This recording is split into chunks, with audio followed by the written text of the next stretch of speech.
Déclaration, déclamer, annoncer, dénoncer. Avec assurance pour se faire entendre, avec force pour se faire comprendre. Droit, droit des hommes, droit de la terre.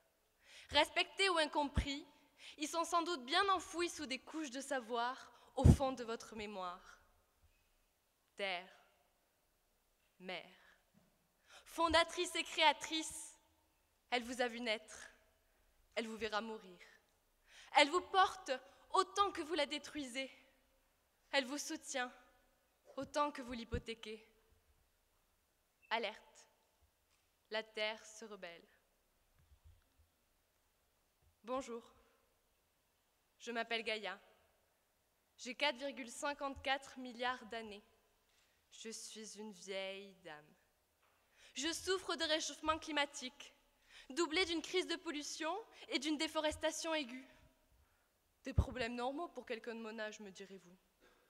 Pour guérir, il n'existe qu'une seule solution, dont vous êtes les principaux acteurs. Mais vous n'avez même pas l'air de vous en préoccuper. Aujourd'hui, j'en ai assez. Je vous donne des ressources, vous imposez de mon air. Je vous protège de la pesanteur, vous déréglez mes climats. Je vous procure un domicile, vous souillez mes océans. Je vous offre la vie, vous fracassez mes saisons. Ne m'avez-vous pas assez pillé, bombardé, fragmenté? Je ne suis pas éternelle, vous savez, mais vous écourtez ma vie de jour en jour. Civilisation suicidaire. Pour vous, je ne suis qu'une vulgaire marchandise. Vous m'exploitez. Je vous demande juste de favoriser les transports en commun et de trier vos déchets. Je vous demande juste de préparer le terrain pour les générations futures. Je vous demande juste de préparer l'avenir, sans oublier de vivre. Vous n'êtes pas dans une impasse. Un autre monde est possible. La reconversion a déjà débuté et il suffit juste de l'achever. Éoliennes, panneaux solaires et géothermie sont nos alliés. Déjà, pourquoi ne pas vous intéresser à la Déclaration universelle des droits de la Terre? Elle stipule que je suis un être vivant, au même titre qu'une fleur, qu'un oiseau ou qu'un humain, au même titre que vous. Article 7.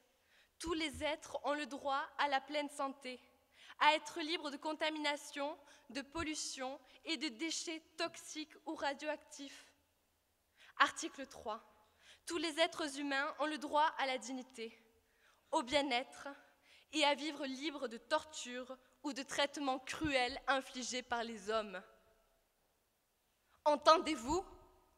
Droit au bien-être, droit à la liberté, libre de torture, sans parler de l'article 12 qui fait de ma protection une responsabilité.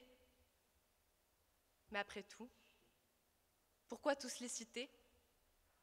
Pour qu'ils soient oubliés ou décriés?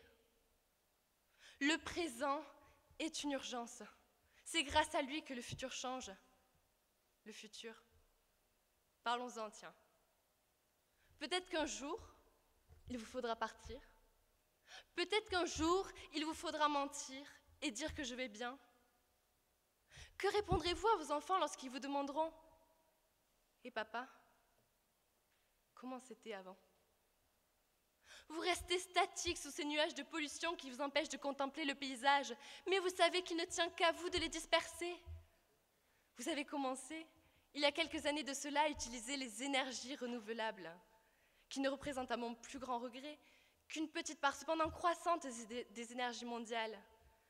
La signature du protocole de Kyoto a été pour moi une véritable avancée.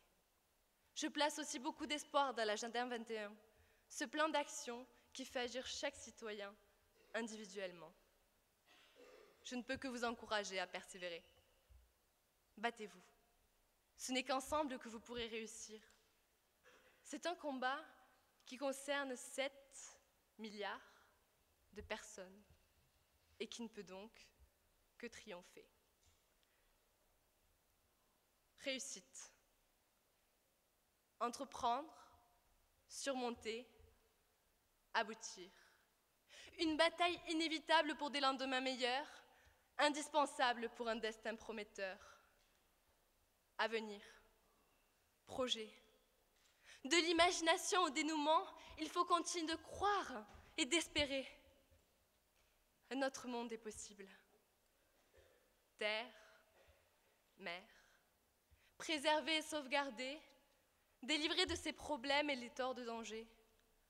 La voilà soulagée, elle est libérée.